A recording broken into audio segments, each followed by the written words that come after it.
tetapi bukan tidak mungkin juga sebagai pelapis untuk Ole di posisi striker. Ya, kita tahu memang salah satu kekurangan tim nasional kita memang di pencetakan golnya, yaitu dari awal kita bangun tim nasional ini. Nah, kenapa waktu itu kita juga berjibaku membawa Ole karena itu. Nah, kita harapkan Mauro kita lihat di usia muda dulu. Kalau memang dia ternyata bisa beradaptasi, ya bukan tidak mungkin dia bisa juga naik ke tingkat seniornya gitu. Ya mudah-mudahan prosesnya bisa didukung, Pak Menpora positif, DPR positif, Bapak Presiden positif.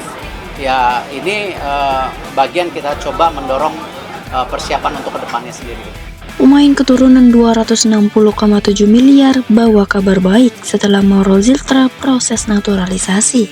Berpacu dengan waktu, Ketua Umum sudah menjelaskan, sudah mengumumkan di video saya sebelumnya juga ada bahwa akan ada kedatangan 2 pemain baru di lini serang. Dan saya sudah mengkonfirmasi ini juga, sudah bertanya ke Pak Ketua, dan Pak Ketua sudah mengiyakan bahwa memang ada datang, tinggal ditunggu waktu yang tepat.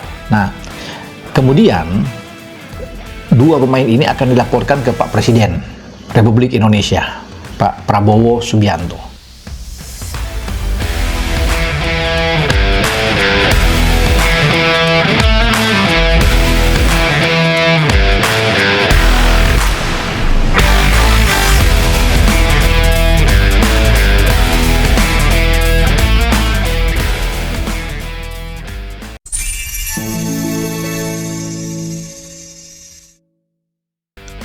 Pemain keturunan dengan nilai pasar 260,7 miliar.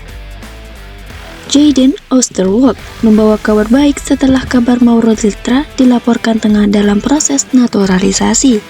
Kabar baik apa itu? Sebagaimana diketahui, Mauro saat ini tengah menjalani proses naturalisasi untuk membela timnas Indonesia. PSSI telah mengonfirmasi jika penyerang muda milik FC Volendam itu tengah berjalan dan tengah diproses di Kementerian Pemuda dan Olahraga atau Kemenpora. Kan kita di Kemenpora sekarang, masih diproses di Kemenpora. Kita harapkan suratnya bisa keluar minggu depan, kata Erick Thohir dikutip dari Antara.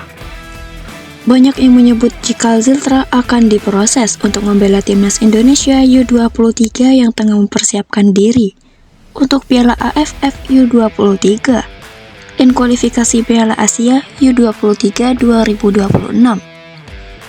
Namun Erick menyebut jika penyerang berusia 21 tahun itu bisa saja membela timnas senior dan menjadi deputi bagi Ole Romeni.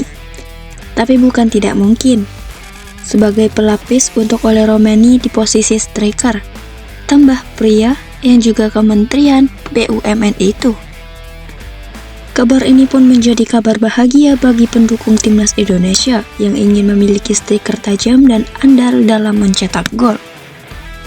Di tengah kabar mengenai naturalisasi Ziltra ini, pendukung timnas Indonesia juga mendapat kabar bahagia dari pemain keturunan lainnya, Jayden Oosterwolde. Kabar apa itu? Kabar bahagia yang datang dari Jayden itu adalah soal kontrak baru yang didapatkannya bersama raksasa Turki, Fenerbahce itu.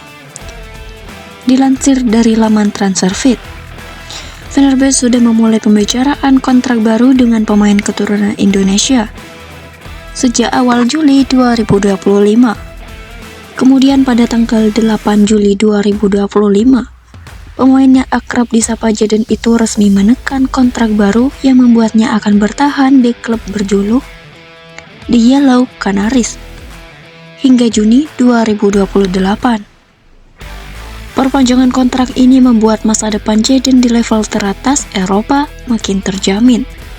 Apalagi dirinya baru saja pulih dari cedera panjang yang memaksanya absen selama kurang lebih 200 hari. Karena akan tetap tampil di level teratas Eropa, Jayden bisa tetap tampil kompetitif yang akan berimbas pada permainannya. Sayangnya, timnas Indonesia tak memiliki kesempatan besar untuk menaturalisasi pemain berusia 24 tahun tersebut. Usut punya usut. Jayden sendiri memiliki mimpi untuk membela Belanda, kendati dirinya sempat didekati oleh Indonesia maupun Suriname.